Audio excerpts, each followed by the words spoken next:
Hello guys, welcome back to my YouTube channel Limon tech BD. Guys, আমরা কিন্তু ইতিমধ্যে অনেকদিন যাবৎ হামেস্টার কম্বার্টে কাজ করতেছি। সো 26 তারিখে কিন্তু এটা থেকে আমরা পেমেন্ট পাবো। এখন এখান থেকে কিভাবে আপনারা কয়েনটা ট্রান্সফার করে বাইন্যান্স, বাইবিট অথবা অন্য কোনো এক্সচেঞ্জের মাধ্যমে নিবেন, সেই বিষয়টা দেখাবো আজকের এই ভিডিওর মাধ্যমে। সো এখনও যারা আমাদের ইউটিউব চ্যানেলটি সাবস্ক্রাইব করেন এবং টেলিগ্রাম চ্যানেলে সাবস্ক্রাইব করেন নাই, তারা ইউটিউব চ্যানেলটি সাবস্ক্রাইব করে টেলিগ্রাম চ্যানেলে জয়েন হয়ে থাকুন। এখানে আমি সকল প্রজেক্টগুলো শেয়ার করে থাকি। এখানে আসার পরে উপরে একটা পিন পোস্ট পেয়ে যাবেন। এখানে ক্লিক করলে সকল প্রজেক্টগুলো এখানে সিরিয়াল বাই সিরিয়াল দেয়া আছে। আপনারা এখান থেকে জয়েন হয়ে যাবেন। এই মাসে ৫ থেকে ১০টা প্রজেক্ট লিস্টিং হবে। সো কেউ এই অপরচুনিটিটা মিস করবেন না। সো প্রথমে আমরা হামেস্টার কনভার্টের মধ্যে চলে যাব। এখানে হামেস্টার কনভার্টের মধ্যে আসার পরে আমরা চলে যাব এয়ারড্রপ অপশনের মধ্যে। সো আমরা হামেস্টার কনভার্টে আসার পরে এখানে নিচে এখানে দেখব যে এয়ারড্রপ অপশন। এয়ারড্রপ অপশনের মধ্যে চলে যাব। এয়ারড্রপ অপশনে ক্লিক করার পরে এখান থেকে আপনি উইথড্র অপশনে ক্লিক করবেন। এটা আমার অলরেডি ক্লিক করা আছে। যদি পয়েন্ট অপশন সিলেক্ট করা থাকে, এখানে উইথড্র অপশনে ক্লিক করে দিলে এরকম অপশন চলে আসবে। সো এখানে Binance, OKX, Bybit, wallet in Telegram, EBI exchanger এবং হচ্ছে one chain deposit. One chain deposit মানে হচ্ছে যেমন টোন কিপারের যেটা। সো এগুলোর মাধ্যমে আমরা এখান থেকে উইথড্র করতে পারবো। সো আমি সবাই প্রেফার করবো, যাদের বাইন্যান্স আছে সবাই বাইন্যান্সে ট্রান্সফার করবেন। যাদের মাল্টিপল অ্যাকাউন্ট আছে সেক্ষেত্রে আপনি বাইন্যান্স এবং বাইবিটে ট্রান্সফার করতে পারেন। যদি আপনি বাইবিটে ট্রান্সফার না করেন, তাহলে আপনি এখান থেকে ওয়ান চেইনের মাধ্যমে উইথড্র করতে পারেন, অথবা আপনি টেলিগ্রাম ওয়ালেটে উইথড্র করতে পারেন। তবে সেক্ষেত্রে কিন্তু আপনার একটা টোন ফি লাগবে, 0.01 টোন ফি অথবা 0.02 56 সেন্ট অথবা $1 থেকে $2 মতো একটা টোন ফি লাগতে পারে এখানে। যদি আপনি টেলিগ্রাম ওয়ালেটে ট্রান্সফার করেন, তাহলে অবশ্যই আপনার এখান থেকে লাগবে। আর আপনার বাইন্যান্স এবং হচ্ছে বাইবিট দুইটা কিন্তু কেওয়াইসি মাস্ট বি ভেরিফাই করা থাকা লাগবে, তা না হলে আপনি এটা করতে পারবেন না। সো এখানে আমরা আমি আজকে বাইন্যান্সের মাধ্যমে কীভাবে ট্রান্সফার করবেন সেটা দেখাবো। সো বাইন্যান্সের মাধ্যমে ট্রান্সফার করার জন্য বাইন্যান্সে ক্লিক করে দিব।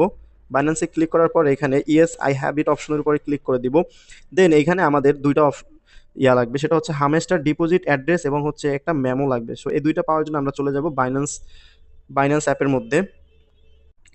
সো বাইন্যান্সে আসার পরে আমরা এখান থেকে চলে যাব ওয়ালেট অপশনের মধ্যে। নিচে ওয়ালেট অপশনের উপরে ক্লিক করার পরে দেন আমরা এখানে ক্লিক করব ডিপোজিট অপশনের উপরে।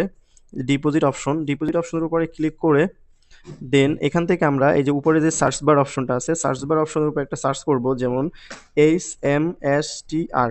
হামেস্টার কনভার্ট কয়েনের নাম হচ্ছে HMSTR। So HMSTR coin search করলে এটা আমাদের চলে আসবে। সো আমরা এখানে একটা ক্লিক করে দিব। এখানে ক্লিক করার পরে আমাদেরকে এখানে টন ব্লক চেইনের মাধ্যমে যেহেতু কয়েনটা ট্রান্সফার হবে, তাই আমাদেরকে এখানে টনের উপর একটা ক্লিক করে টনটা সিলেক্ট করে দিতে হবে। কয়েনটা সিলেক্ট করার পর এখানে এই অপশনটা আসলে আমরা এখানে ওকেতে একটা ক্লিক করে দিব। সো এখানে আসার পর এটা হচ্ছে আমাদের মেমো এবং নিচেরটা হচ্ছে আমাদের মেমো এবং উপরেরটা হচ্ছে আমাদের ডিপোজিট অ্যাড্রেস। সো এখানে একটা অনেক একটা প্রবলেম হইতে পারে, সেটা হচ্ছে যেমন আমি যখন হামেস্টার সার্চ করছি অথবা এখানে যে টোন অপশনটা আছে, এখানে এটা সাসপেন্ড লেখা থাকতে পারে অথবা আনভেরিফাইড লেখা থাকতে পারে। এখানে অনেকেরই সাসপেন্ড লেখা থাকতে পারে। যদি সাসপেন্ড লেখা থাকে কারো, তাহলে সেক্ষেত্রে আপনি এইটা 2-1 দিন সময় নেন। এটা এখনও 21 তারিখ পর্যন্ত সময় আছে। সো আপনি 2-1 দিন সময় নিয়ে দেখেন যে আপনার লেখাটা না যায় কিনা। যদি লেখাটা না যায়, তাহলে সেক্ষেত্রে আপনি এই প্রসেসটা অনুসরণ করতে পারেন। আর যদি দেখেন এখানে আপনার সাসপেন্ড লেখা অথবা হামেস্টার কম্বাট এটা এখানে সার্চ দেওয়ার পরে এখানে লেখা যদি সাসপেন্ড লেখা থাকে, তাহলে আপনি 2-1 দিন ওয়েট করেন, কারণ এটা হচ্ছে টোন ব্লক চেইনের মাধ্যমে হামেস্টার একটা হিউজ পরিমাণ ইউজার, আমরা কিন্তু জানি। সো এটা সবাই একসাথে এই সার্ভিসটা ব্যবহার করার কারণে টোন ব্লক চেইনে একটা বড় ধরনের সমস্যা হচ্ছে। সেই কারণে এখানে অনেকের সাসপেন্ড লেখা আসে। তো সাসপেন্ড লেখা আসলে এখানে সমস্যা নাই, তবে আপনারা একটু ওয়েট করেন, ঠিক হয়ে যাবে। সো এখানে আমরা চলে যাব, এখানে টোন সিলেক্ট করার পরে দেন আমি এখান থেকে হচ্ছে ডিপোজিট অ্যাড্রেস এবং হচ্ছে মেমোটা আমি কপি করে নিলাম। সো দুইটা কপি করার পরে আমি চলে যাব হামেস্টার কনভার্টের মধ্যে। হামেস্টার কনভার্টে আসার পরে আমরা প্রথমে এখানে উপরে হচ্ছে হামেস্টার ডিপোজিট অ্যাড্রেসটা দিয়ে দিব এবং নিচে হচ্ছে মেমোটা দিব।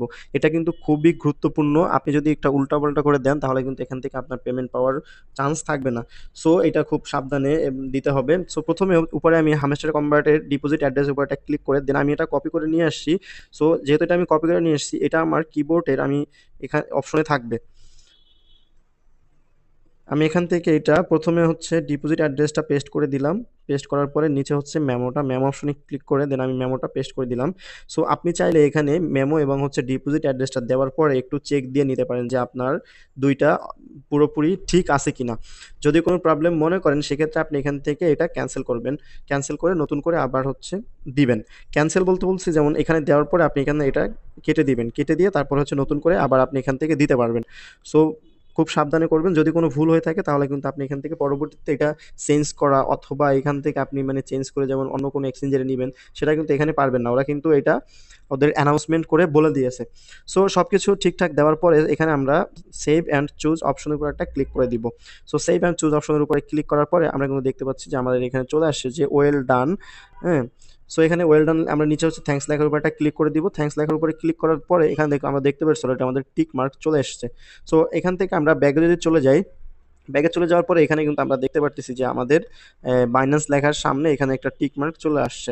সো আমরা যদি এখানে দেওয়ার পরে যেমন যদি কারো এখানে টিক মার্ক না আসে অথবা অনেক বেশি লোডিং নেয় তাহলে সেক্ষেত্রে আপনারা একটা কাজ করবেন। এখানে একটা রিসেট উইথড্র অপশন একটা অপশন যেটা আছে নিচে রিসেট উইথড্র অপশন, এই অপশনটার উপর একটা ক্লিক করে দেন আপনি হচ্ছে রিসেট করে তারপরে বাইন্যান্সটা অ্যাড করে নেবেন। যদি আপনার এটা বাইন্যান্সটা প্রথমে অ্যাড না হয়, যদি অনেকক্ষণ লোডিং নেয় সেই ক্ষেত্রে।